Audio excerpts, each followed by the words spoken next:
ஓம் நமோ நாராயணாய. லட்சுமி கடாட்சம் நேயர்கள் அனைவருக்கும் வணக்கம். இந்த பதிவில் உப்பிலியப்பன் திருநாகேஸ்வரம் கும்பகோணம் பக்கத்தில் இருக்கிற உப்பிலியப்பன் அந்த சுவாமியை பற்றி நாம் சற்று பார்க்கலாம். உப்பிலியப்பன் என்பது மிகவும் பிரசித்தி வாய்ந்த ஒரு கோயில். அனைவருக்கும் தெரியும் உப்பிலியப்பன் என்பவர். உப்பிலியப்பன் என்றாலே அங்கு படைக்கப்படும் பிரசாதங்கள் எல்லாம் உப்பு இல்லாமலே இருக்கும் என்பது எல்லோருக்கும் தெரியும். இந்த கோயில் ஒரு மிகவும் பிரசித்தி பெற்ற ஒரு கோயில். திருவோண நட்சத்திரக்காரர்கள் வணங்க வேண்டிய ஒரு கோயில். மிகவும் சிறப்பான தெய்வம் உப்பிலியப்பன். 108 திவ்ய தேசங்களில் ஒன்று. ஆழ்வார்களால் மங்களாசாசனம் செய்யப்பட்ட ஒரு கோயில். இந்த கோயிலில் பெருமாள் எப்போது அவதாரம் செய்தார் என்றால் பங்குனி மாதம் சிரவண நட்சத்திரத்தன்று, அதாவது திருவோண நட்சத்திரத்தன்று இந்த பெருமாள் அவதாரம் செய்தார். அவதாரம் செய்து மார்க்கண்டி மகரிஷியும் வருகிறார். அந்த மகரிஷியிடம் பெண் கேட்கிறார். பெண் கேட்கும் போது அவர் என்ன சொல்கிறார் என்றால், என்னுடைய பெண் மிகவும் சின்ன வயது உடையவள், அவளுக்கு எதுவுமே தெரியாது, நன்றாக சமைக்க கூட தெரியாது, சாப்பாடில் உப்பு கூட சரியாக போட தெரியாது என்று அந்த மார்க்கண்டே மகரிஷி சொல்லுகிறார். அப்போது பெருமாள் சட்டென்று ஒரு முடிவு எடுத்து விட்டார். என்றால் பரவாயில்லை, நான் இனிமேல் சாப்பாட்டில் உப்பை சேர்த்து கொள்ள மாட்டேன். சுவாமி லவண வர்ஜித பெருமாள், உப்பை தவித்த, லவணம் என்றால் உப்பு, உப்பை தவித்தவர் என்று சட்டுன்னு முடிவு எடுத்து விட்டார். பெருமாள் ஒரு வயதான வேடத்தில் பெண் கேட்கிறார், பங்குனி மாத சிரவண நட்சத்திரத்தன்று. ஆனால் திருமணம் எப்போது நடக்கிறது என்றால் ஐப்பசி மாத திருவோணம் அன்று திருமணம் நடக்கிறது. இந்த கல்யாண உற்சவம் ஒவ்வொரு மாதம் ஐப்பசி திருவோணத்தன்று அந்த உப்பிலியப்பன் சுவாமி கோயிலில் நடைபெறும். அந்த உற்சவம் நடைபெறும். ஏராளமான பக்தர்கள் கலந்து கொள்வார்கள்.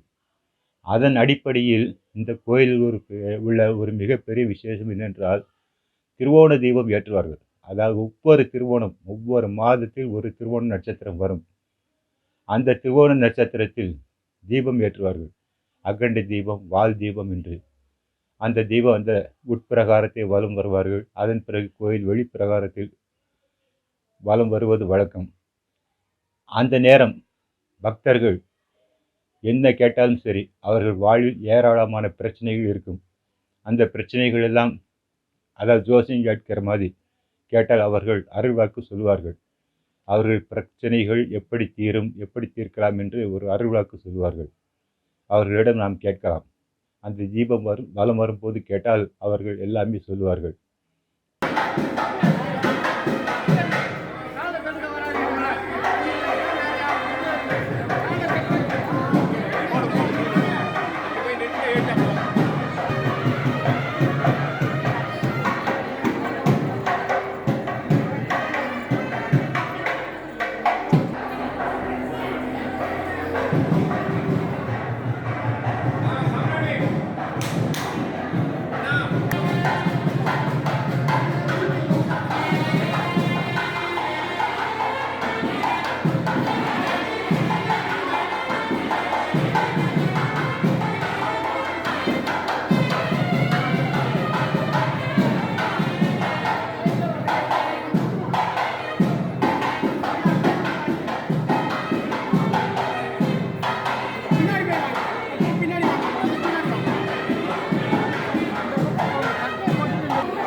அம்மா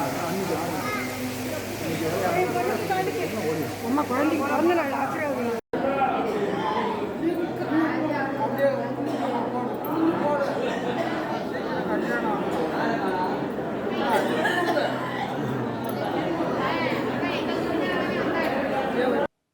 மிக ஒரு அற்புதமான ஒரு உற்சவம் இந்த தீப உற்சவம் என்பது. ஏராளமான பக்தர்கள் நிறைய வருவார்கள், ஆயிரக்கணக்கான பேர் கலந்து கொள்வார்கள். அந்த அளவுக்கு ஒரு விசேஷம் அந்த தீப உற்சவம் காணும் போது. நம்முடைய பிரச்சனைகள் அவர்களிடம் கேட்கலாம். அதுபோல் அங்கு எல்லாமே 108 திவ்ய தேசங்களில் ஒன்று. அந்த அந்த கோயிலுக்குள்ளே அகோராத்திர புஷ்கரணி, அதாவது இரவு பகல், பகலிரா புஷ்கரணி என்று பெயர். 30 முக்கோடி தேவர்கள் அந்த குளத்தில் இரவு பகல் என்று பாராமல் நீராடி அந்த உப்பிலியப்பனை வழிபடுவார்கள் என்பது ஐதீகம். அந்த அளவுக்கு ஒரு சிறப்பான திருத்தலம். என்னப்பன் எனக்காயிகளாய் என்னை பெற்றவளாய் பொன்னப்பன் மணியப்பன் முத்தப்பன் என்னப்பனாய் முன்ன பொன் மதிசூ திருவிண்ணகர் சேர்ந்த அப்பன் தன் ஒப்பாரில் அப்பன் தந்தனன் தனதால் நிழலே என்பது ஆழ்வார் பாசுரம். அந்த உப்பிலியப்பனை நிகர் எவருமே இல்லை. தன் ஒப்பாரில் அப்பன், அதாவது தனக்கு ஒப்பாரும் இல்லை மிக்காரும் இல்லை. அந்த அளவுக்கு ஒரு சிறப்பான தெய்வம் அந்த உப்பிலியப்பன். ஆனால் அது மருவி உப்பிலியப்பன் என்று ஆகிவிட்டது. உப்பில்லாமல் பண்டங்களை சாப்பிடுவதால் உப்பிலியப்பன் என்று ஆகிவிட்டது. எந்த வகையிலும் பார்த்தால் அந்த பெருமாளுக்கு ஒப்பாரும் இல்லை மிக்காரும் இல்லை என்பதுதான் உண்மை. இந்த வீடியோ உங்களுக்கு பிடிச்சிருக்குன்னு நினைக்கிறேன். லைக் செய்து ஷேர் செய்யவும் மறவாமல் சப்ஸ்கிரைப் செய்யும்படி கேட்டுக்கொள்கிறேன். உங்கள் அனுபவம்.